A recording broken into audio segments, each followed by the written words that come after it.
এবং ভক্তিমতী মেয়ে। সন্ন্যাসী ঠাকুর দেখে রাস্তার পাশে কয়জন রাখা হলো হরি হরি করছে, আর একজন আমার চরণ ধরে বলছে কোথায় গেলে আমি। এদের দেখে আমার মনে হয় পাগলের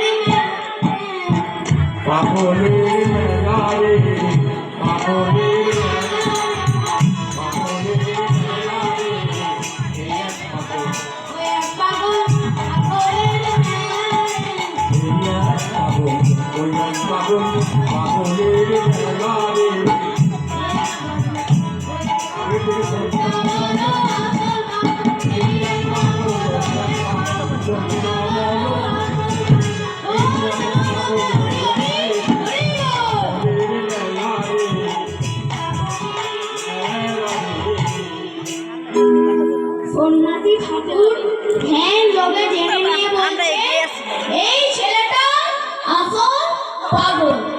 তাই বলি আমি তোর কর্ণমূলে হরি বাবার মন্ত্র গান করব। তাই হরে কৃষ্ণ হরে কৃষ্ণ হরে কৃষ্ণ হরে কৃষ্ণ কৃষ্ণ কৃষ্ণ হরে হরে হরে রাম হরে রাম রাম রাম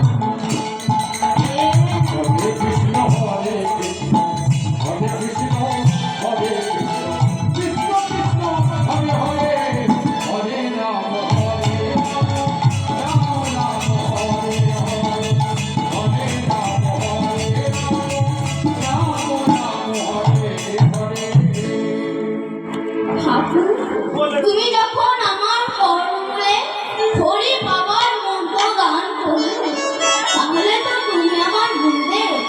বলো গুরুদেব আমি তোমাকে কি দক্ষিণা দেব? কিন্তু দেওয়ার মতো তো কিছুই নেই। ও তুই দক্ষিণা দিতে চাস? ঠিক আছে, তুই আমার পাথরের রাধা মাধবকে 1 বর্ষ সেবা দিয়ে যা, তোর দক্ষিণা দেওয়া সাব্যস্ত।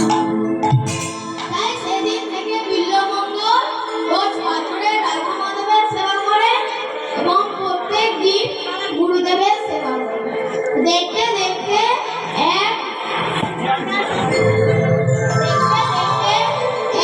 বছর পূর্ণ হয়ে গেল। তাই বাবা বিষ্ণু পদকর্তা বললেন এইভাবে বছর গুরুর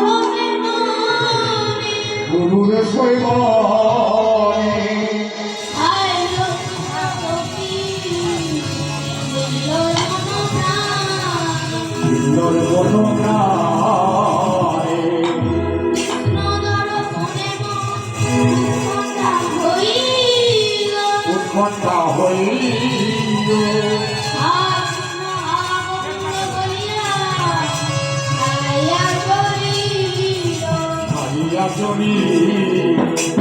ভক্তমণ্ডলী এবং ভক্তিমতী মায়ের বিল্লমঙ্গল ভক্তি করে রাধা মাধবের চরণে প্রণাম জানিয়ে গুরুদেবের চরণে প্রণাম জানিয়ে হরি হরি বলতে বলতে বৃন্দাবনের উদ্দেশ্যে রওনা। কিন্তু কিছু দূর যাবার পর দেখে তিনি যে পথ ধরে চলেছেন ঠিক তার বিপরীত দিক দিয়ে এক সুন্দরী রমণী এগিয়ে আসে। তার চরণের উপর মাকে কলসি চিনিয়ে মণিকে স্ত্রী, নাম তার অহল্যা। অহল্যার বদন পানে তাকিয়ে দেখে বিল্লমঙ্গল বৃন্দাবনে যাবার কথা ভুলে গেল।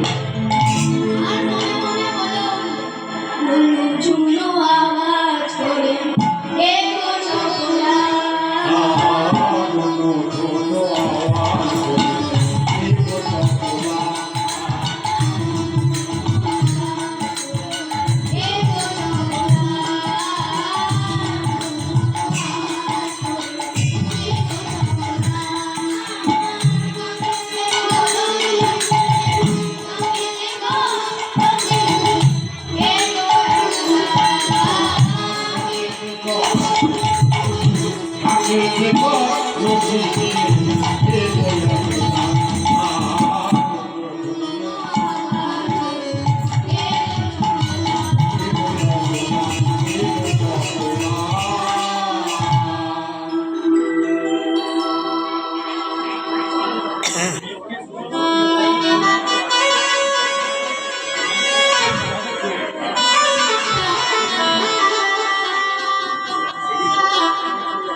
ভিক্ষা